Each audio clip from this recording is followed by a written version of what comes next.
If you have a freshly minted matriculant in your home, you might be grappling with the big question. Now that school's over, what next? Choosing a career at the age of 18 is always a bit tricky, but the explosion of tech certainly opens up heaps of options. So in this episode, we're dedicating the full half an hour to the possibilities. And we're kicking off with space, the final frontier. We don't have a NASA-type space program in SA, but with the South African Large Telescope, or SALT, the Square Kilometer Array, SKA, and its precursor, Meerkat, we have a clear need for kids with their eyes and ears on the stars. Thenji takes a look. Who can forget Neil Armstrong's iconic first words on the moon? This is one small step for man, one giant leap for mankind. Those were words that defined a generation, the perfect summation of an incredible achievement.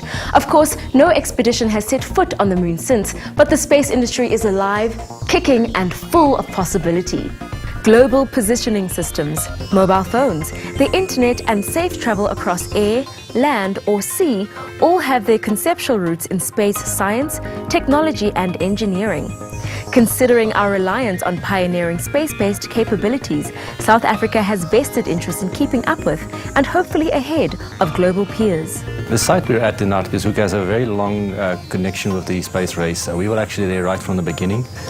Tracking as early as the first Sputnik, and then the site originally was a site hosted by NASA for specifically taking part in their contribution to the space race. Transforming South Africa's already unique space landscape, the South African National Space Agency was established in 2010 in order to optimize resources and research potential. Okay, so we're using most of the up-to-date technologies in terms of satellite communication and Earth observation, image downloads. And then we're also driving towards using most of the newer technologies, the commercial technologies in internet protocols and in telecommunications, to try and update our site to some extent and automate as many of the services we can. Young astronauts with their eyes on the stars will be excited to know that they won't have to venture too far to pursue their dreams. Okay, our internship program is we take in different university students, but we mostly take them into the space operations division, and we give them a whole work experience.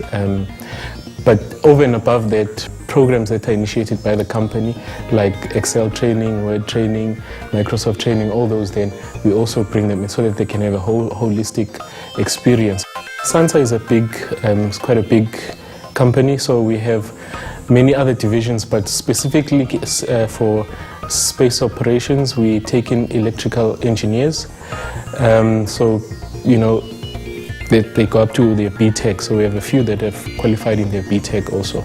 We're looking for very strong technical people, but you know, a holistic person. So, and a person that is a go-getter, a person who wants to go out there and do things for themselves. With satellite bodies such as the Earth Observation Directorate and Space Science Directorate, a range of skills and expertise are honed in engineering, science advancement and public engagement, and human capital development.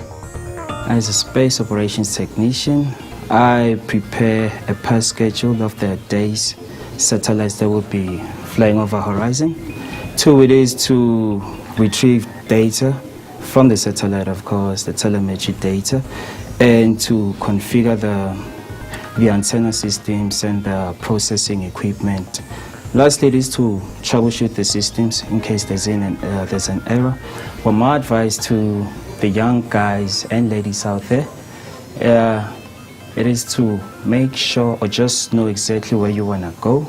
The career, the subject choices that you take at an early stage will greatly influence the career path that you take. So know that, especially with maths and science, I think those are the basis of getting into technical environments. So there are plenty of opportunities for a starry-eyed, savvy kid. And if space is the final frontier, then South Africa is the frontier town.